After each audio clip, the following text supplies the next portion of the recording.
जिंदगी में कुछ वक्त के बाद तुम्हें खुशी की जरूरत नहीं होती, तुम्हें जरूरत होती है सुकून की।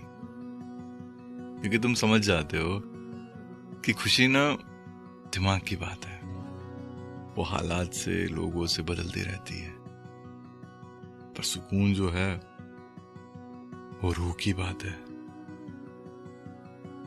और जब तुम खुशी की तलाश के बदले सुकून की तलाश में निकल पड़ते हो तो वही सच्ची तलाश है।